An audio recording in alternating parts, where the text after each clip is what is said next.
അതിലുണ്ടായിരുന്നു. 5000-ഓളം പുരുഷന്മാർ ഇരുന്നു. പിന്നെ യേശു അപ്പം എടുത്ത് വാഴ്ത്തി ഇരുന്നവർക്ക് പങ്കിട്ട് കൊടുത്തു. അങ്ങനെ തന്നെ മീനും വേണ്ടുന്നിടത്തോളം കൊടുത്തു.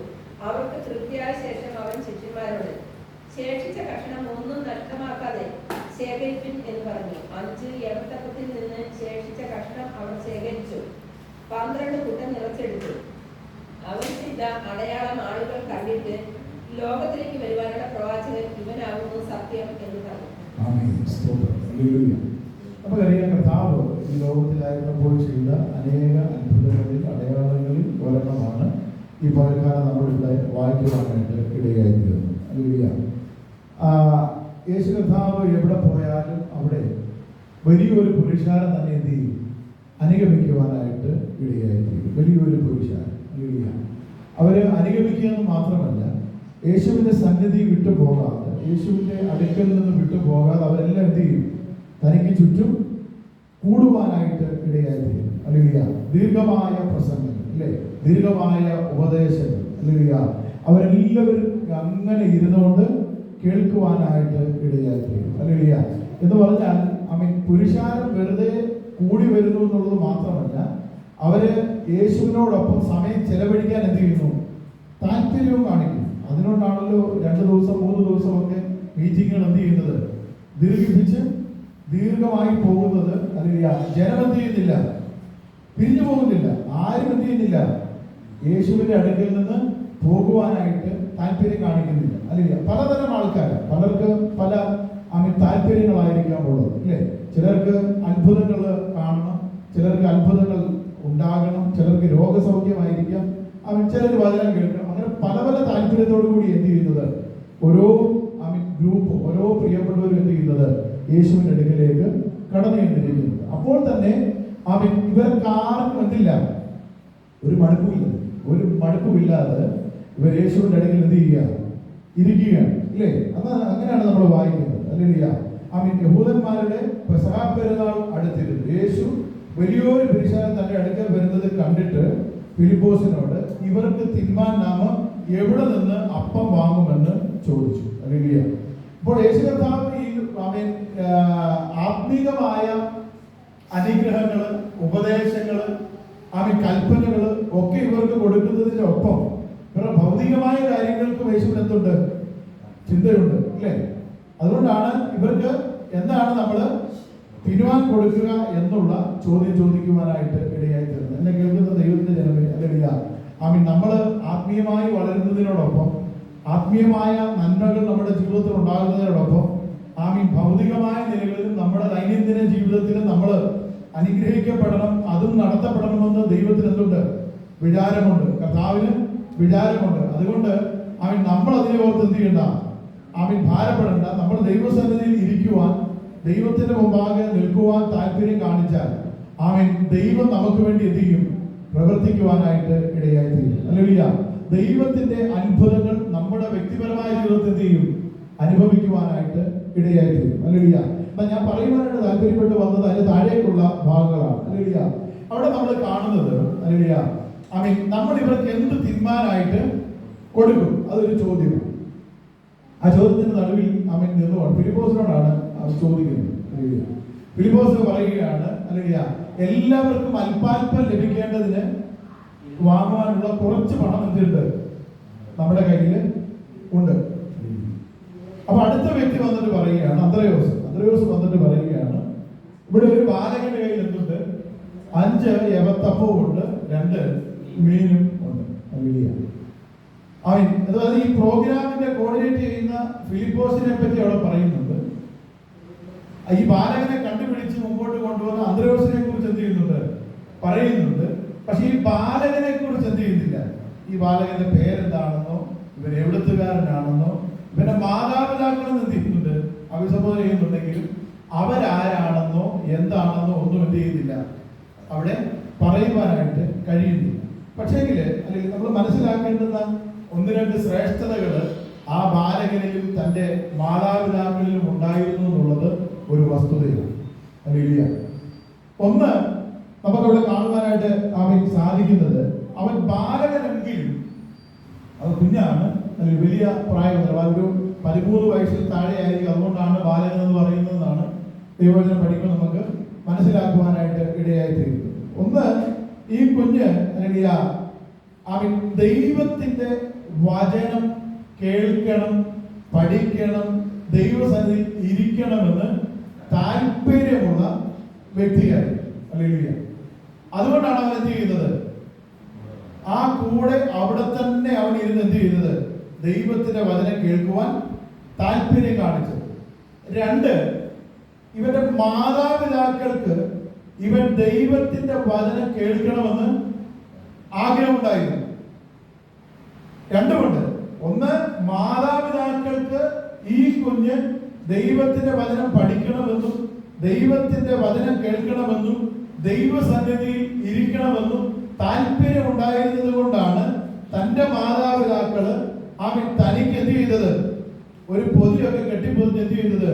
അവനെ പറഞ്ഞു വിടുവാനായിട്ട് ഇടയായി തീർന്നത്. മനസ്സിലാക്കണമേ. അല്ലെങ്കിൽ നമ്മുടെ തലമുറകളെ കുറിച്ച്, നമ്മുടെ കുഞ്ഞുങ്ങളെ കുറിച്ച്, നമ്മുടെ പ്രിയപ്പെട്ടവരെ കുറിച്ച് നമ്മൾ ദൈവിക കാര്യങ്ങളിൽ വളരെയധികം കരുതലുള്ളവരായിരിക്കണമെന്നാണ് ദൈവത്തിന്റെ വചനം എന്ത് ചെയ്യുന്നത്?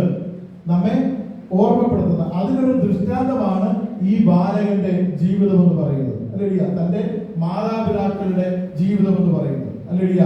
അവർക്ക് അവരുടെ പേരോ അവരുടെ നാടോ ഊരോ ഗോത്രമോ ഇതൊന്നും എന്ത് ചെയ്യുന്നില്ല, അവിടെ ആരും പറയുന്നില്ല. അതൊന്നും ആർക്കും അറിയത്തില്ല. ഇന്നും നമുക്കും അറിയാവുന്നത് ഒരു ബാലകൻ എന്നുള്ള നിലയിൽ മാത്രമാണ്. എന്നാൽ അവൻ ചെയ്ത പ്രവൃത്തിയെ ഇന്നും എന്ത് ചെയ്യുന്നുണ്ട്? നമ്മള് അവൻ സ്മരിക്കുന്നുണ്ട്. ഇപ്പോഴും നമ്മളത് പറയുന്നുണ്ട് എന്നുള്ളത് അവൻ ചെയ്ത പ്രവൃത്തിയുടെ, അവന്റെ ജീവിതത്തിന്റെ പ്രത്യേകത ഒന്നുകൊണ്ട് മാത്രമാണ്. അല്ലേലൂയ. ഞാൻ പറഞ്ഞത് എന്നെ കേൾക്കുന്ന ദൈവത്തിന്റെ ജനമേ, അല്ലേലൂയ, അവൻ നമ്മൾ ചെയ്യുന്നത് എന്ത് തന്നെയായാലും, അല്ലേലൂയ, അത് പേരോ പെരുമയോ ഒന്നുമല്ല എന്ത് ചെയ്യുന്നത്, അവൻ കാര്യമാക്കേണ്ടത്. അല്ലേലൂയ. എന്താണോ ചെയ്യുവാൻ ആഗ്രഹിക്കുന്നത് അത് എന്ത് ചെയ്യുക എന്നുള്ളതാണ്. അല്ലേലൂയ. പേരിന് ഇതിനൊന്നും എന്തില്ല, കാര്യമില്ല. അല്ലേലൂയ. അതാ ഞാൻ ആദ്യമേ പറഞ്ഞത്. അല്ലേലൂയ. ഇതിന്റെ സംഘാടകരായവരുടെ പേരൊക്കെ എന്ത് ചെയ്യുന്നുണ്ട്? പ്രത്യേകമായിട്ട് മെൻഷൻ ചെയ്യുന്നുണ്ട്. പക്ഷെ ഈ ബാലകന്റെ പേര് എന്ത് ചെയ്യുന്നില്ല, പറയുന്നില്ല. പക്ഷേങ്കിൽ അല്ലേലൂയ, ഈ ഒരു ആവശ്യം അറിഞ്ഞപ്പോ അല്ലേലൂയ, അത് കൊടുക്കുവാൻ അവൻ എന്ത് ചെയ്തു? മനസ്സ് കാണിച്ചു. അല്ലേലൂയ. അതാണ് പ്രാധാന്യമുള്ളത്. അല്ലേലൂയ. ആമേൻ. നമുക്കറിയാം, അത് വിജനമായ സ്ഥലം. ഇത് കൊടുത്തു കഴിഞ്ഞാൽ സ്വാഭാവികമായ ഒരു മനുഷ്യന്റെ ചിന്തയിൽ വരുന്നത് എന്താണ്? ഇത് കൊടുത്തിട്ട് വലിയ പ്രയോജനമൊന്നും ഉണ്ടാകാനായിട്ട് പോകുന്നില്ല. കാരണം നിങ്ങൾക്കും ഉണ്ടാകില്ല, എനിക്കും ഉണ്ടാകില്ല. നമ്മുടെയൊക്കെ ചിന്താഗതി പലപ്പോഴും അങ്ങനെ. അല്ലേലൂയ. പണ്ട് വിധവയായ സ്ത്രീ പറഞ്ഞതുപോലെ, അല്ലെങ്കിൽ ആകെ ഒരു പിടി മാവേ ഉള്ളൂ, അത് എന്ത് ചെയ്യണമെന്ന് വിചാരിച്ചിരിക്കുക. അത് തിന്നതിന് ശേഷം എങ്ങനെയെങ്കിലും മരിക്കണമെന്ന് വെച്ചാൽ ഞങ്ങൾ എന്ത് ചെയ്യുന്നത്, ഇരിക്കുന്നത് എന്ന് പറഞ്ഞതുപോലെ നമ്മെ പലപ്പോഴും നമ്മളും ചിന്തിക്കുന്നത്. അല്ലേലൂയ. കുറച്ചേ ഉള്ളൂ, അതെന്ത് ചെയ്യണം? എനിക്ക് നാളത്തേക്ക്, അല്ലെങ്കിൽ എനിക്ക് എന്റെ വിശപ്പ് അടങ്ങുവാനായിട്ട് എന്റെ മാതാപിതാക്കൾ എനിക്ക് തന്നു വിട്ടതായതുകൊണ്ട് അതുകൊണ്ട് ഇവിടെ എന്തില്ല, വലിയ പ്രസക്തിയില്ല. ഞാൻ ഈ 5 അപ്പം കൊടുത്തത് കൊണ്ടോ 2 മീൻ കൊടുത്തത് കൊണ്ടോ ഇവിടെ ആരും വിശപ്പ് ചെയ്യാൻ കഴിയുന്നില്ല, തീരാനായിട്ടൊന്നും പോകുന്നില്ല എന്ന് സ്വാഭാവികമായിട്ട് എന്ത് ചെയ്യാം, ചിന്തിക്കാം. അല്ലേലൂയ. എന്നാൽ ആ കുഞ്ഞ് എന്ത് ചെയ്യുന്നു അറിയാം? അവനത് ആവശ്യം അവർ പറഞ്ഞപ്പോൾ തന്നെ എന്ത് ചെയ്യുന്നു, അവനത് കൊടുക്കുവാനായിട്ട്. അതിനു മുമ്പ് അല്ലേലൂയ അങ്ങനെ ഒരു എക്സ്പീരിയൻസ് ഇത് അപ്പം പെരുപ്പിച്ച് എല്ലാവരുടെയും വിശപ്പ് മാറ്റിയതായിട്ടൊന്നും എന്ത് ചെയ്യുന്നില്ല, അതിനു മുമ്പ് നമ്മൾ വായിക്കുന്നില്ല. അല്ലേലൂയ. പക്ഷേ അവൻ ദൈവത്തിന്റെ വചനം അവൻ കേട്ടതുകൊണ്ട്, ഒന്ന്, അവനെ അതുവരെയും ഭക്ഷണം ഒന്നും കഴിക്കാതെ എത്ര സമയം കർത്താവ് പ്രസംഗിച്ചോ അത്രയും സമയം എന്ത് ചെയ്തു, അവനത് സൂക്ഷിച്ചു വെച്ചുകൊണ്ടിരുന്നു. ഇല്ലേ? ഇടയ്ക്കൊന്നും എന്ത് ചെയ്തില്ല, ഇറങ്ങിപ്പോയി എന്ത് ചെയ്തില്ല, കഴിച്ചില്ല.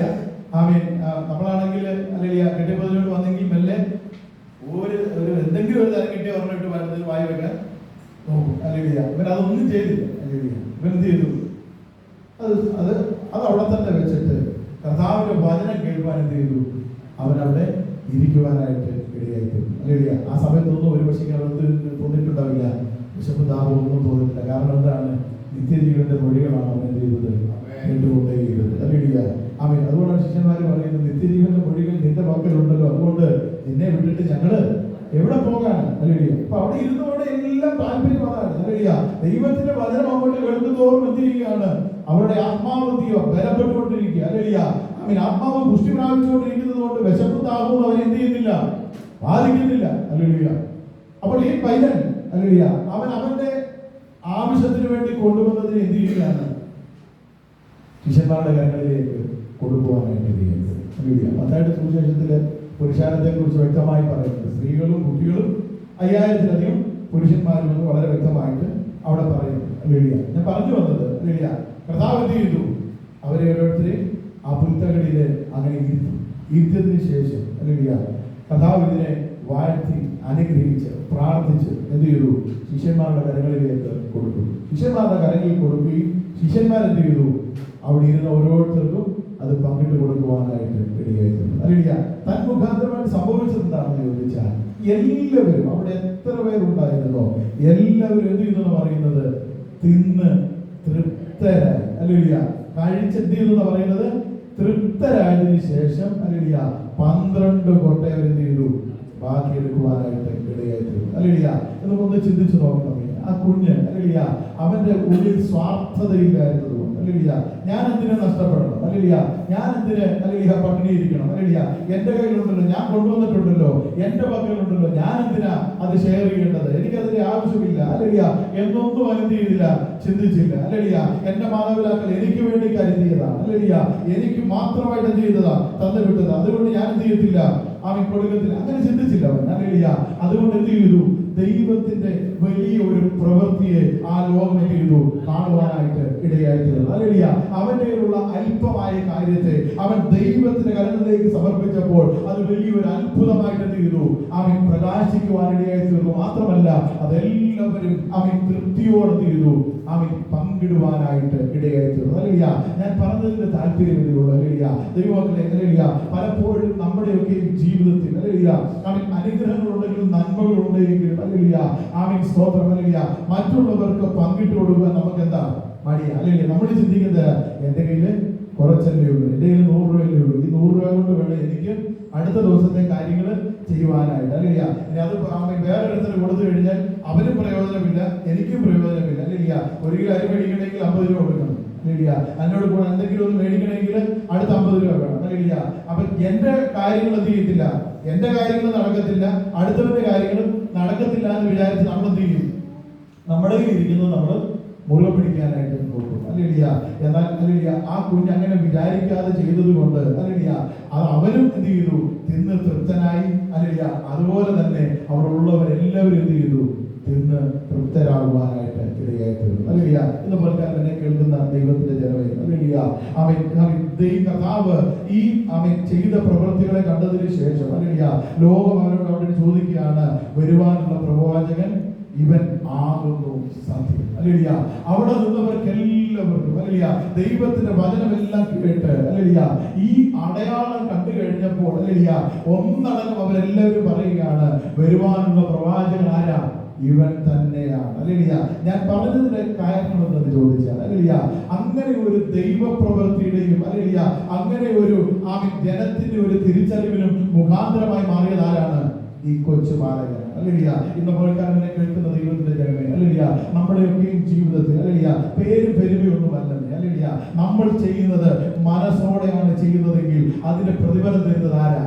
ദൈവമാണ്. അല്ലേലിയ നമ്മെ മാനിക്കുന്നത് ആരാ? ദൈവമാണ്. അല്ലേലിയ ഒരുപക്ഷെ ലോകം അറിയുന്നില്ല. അല്ലേലിയ അല്ലേലിയ നമുക്കറിയാം സുവിശേഷ വേലയ്ക്ക് വേണ്ടി ചെലവഴിക്കുന്ന എത്രയോ കുടുംബങ്ങളുണ്ട്, എത്രയോ വ്യക്തികളുണ്ട്. അല്ലേലിയ എന്നാൽ അവരെ ആരും എന്ത് ചെയ്യുന്നില്ല, അറിയുന്നില്ല. അല്ലേലിയ അവരെ സഹായിക്കുന്ന ചില വ്യക്തികൾക്ക് മാത്രമേ അവരെ അറിയത്തുള്ളൂ. അല്ലേലിയ എന്നാൽ ലോകത്തിൽ അറിയില്ല. പക്ഷെ എത്രയോ പ്രിയപ്പെട്ടവരുണ്ട്. അല്ലേലിയ സുവിശേഷ വേലയ്ക്ക് വേണ്ടി അവരുടെ സമ്പാദ്യത്തെ, അവർ അധ്വാനത്തെ ചിലവഴിക്കുന്ന എത്രയോ പേരുണ്ട്. അല്ലേലിയ അതുകൊണ്ടാണ് ദൈവത്തിന്റെ ഈ വചനം അല്ലേലിയ ഈ ലോകത്തിലെമ്പാടും പരക്കുവാൻ ഇടയായി തീരുന്നത്. സുവിശേഷത്തെ സ്നേഹിച്ച് അനേകര് ദൈവത്തിന് വേണ്ടി ദാനം കൊടുത്തത് കൊണ്ടാണ്. അല്ലേലിയ ഹല്ലേലൂയ. അവരുടെയൊക്കെ പ്രതിഫലം ലോകത്തല്ല കേട്ടോ. ഹല്ലേലൂയ. കർത്താവ് അവർക്കെല്ലാം എന്ത് ചെയ്യും? പ്രതിഫലം കൊടുത്ത് അവരെ അനുഗ്രഹിക്കുവാനായിട്ട് ഇടയായിത്തീരും. ഹല്ലേലൂയ. എന്നെ കേൾക്കുന്ന ദൈവത്തിന്റെ ജനമേ ഹല്ലേലൂയ അവൻ ആ പൈതലിനെ പോലെ അവൻ സ്വാർത്ഥതയില്ലാത്തവരായി ഹല്ലേലൂയ അവൻ ദൈവനാമത്തിന് വേണ്ടി കൊടുക്കുന്നവരായി, ദൈവനാമത്തിന് വേണ്ടി ചിലവഴിക്കുന്നവരായി, ദൈവത്തിന് പ്രയോജനമുള്ളവരായി അവൻ മാത്രമല്ല അവൻ സമൂഹത്തിന്, അവൻ ചുറ്റുപാടുകൾക്ക്, കൂടെയുള്ളവർക്ക് എല്ലാവർക്കും നമ്മൾ ആരായി മാറണം? ഒരു അനുഗ്രഹമായി മാറണം. ഹല്ലേലൂയ. എങ്കിൽ മാത്രമേ ഹല്ലേലൂയ തബീതയെ കുറിച്ച് പറഞ്ഞ് വിധവമാരും ഹല്ലേലൂയ. എന്താ പറയുന്നത്? അവൾ ഞങ്ങളോട് കൂടെ ആയിരുന്നപ്പോൾ ഹല്ലേലൂയ, അവൾ ഞങ്ങൾക്ക് ഒരു അനുഗ്രഹമായിരുന്നു. ഹല്ലേലൂയ. അവൾ ഞങ്ങളോട് കൂടെ ആയിരുന്നപ്പോൾ അവൾ തമ്മിൽ തയ്ച്ചു തന്ന തുണികള് അതാണ് ഞങ്ങൾ എന്ത് ചെയ്തത്? ധരിച്ചു കൊണ്ടിരുന്നത്. ഹല്ലേലൂയ. എല്ലാവർക്കും അവളെ കുറിച്ച് പറയുവാൻ എന്താ ഉള്ളത്? നന്മ മാത്രമാണ്. ഹല്ലേലൂയ. അവൾ ചെയ്ത നല്ല പ്രവൃത്തി മാത്രമാണ്. ഇതുപോലെ എന്നെ കേൾക്കുന്ന ദൈവത്തിന്റെ ജനമേ, അങ്ങനെ ഒരു നല്ല ക്രിസ്ത്യ ജീവിതം നമ്മളിലും ഉണ്ടാകുവാൻ ഹല്ലേലൂയ കർത്താവ് ആഗ്രഹിക്കുന്നത് പോലെ പേരിനേക്കാൾ പെരുമയേക്കാൾ ലോകം അറിയുന്നതിനേക്കാൾ അപ്പുറമായിട്ട് ഹല്ലേലൂയ ദൈവം നമ്മളെ അറിയുന്നുണ്ട്. ദൈവം നമ്മുടെ വിചാരങ്ങളെ അറിയുന്നുണ്ട്. ദൈവം നമ്മുടെ കുടുംബത്തെ അറിയുന്നുണ്ട്. ദൈവം നമ്മളെ അറിയുന്നുണ്ട്. ഹല്ലേലൂയ. അങ്ങനെയെങ്കിൽ ദൈവത്തിന് വേണ്ടി നാം ചെയ്യുന്ന ഓരോ കാര്യങ്ങൾക്കും എന്റെ ദൈവം നിങ്ങൾക്ക് ഓരോരുത്തർക്കും പ്രതിഫലം നൽകുമെന്നുള്ള ആ ഒരു ബോധ്യത്തോടു കൂടി ദൈവസ്ഥയിലായിരിക്കുന്നുവെങ്കിൽ വാസ്തവമായി ദൈവം നമ്മളെ തുടർന്നും അനുഗ്രഹിക്കുമെന്നുള്ള വാഗ്ദത്തം നമ്മളിൽ ഉള്ളതുകൊണ്ട് ആ വചനങ്ങളെ നമ്മുടെ ഹൃദയത്തിൽ നമുക്ക് സംഗ്രഹിക്കാം. ദൈവമായ കർത്താവ് ഇന്ന് പകൽക്കാലം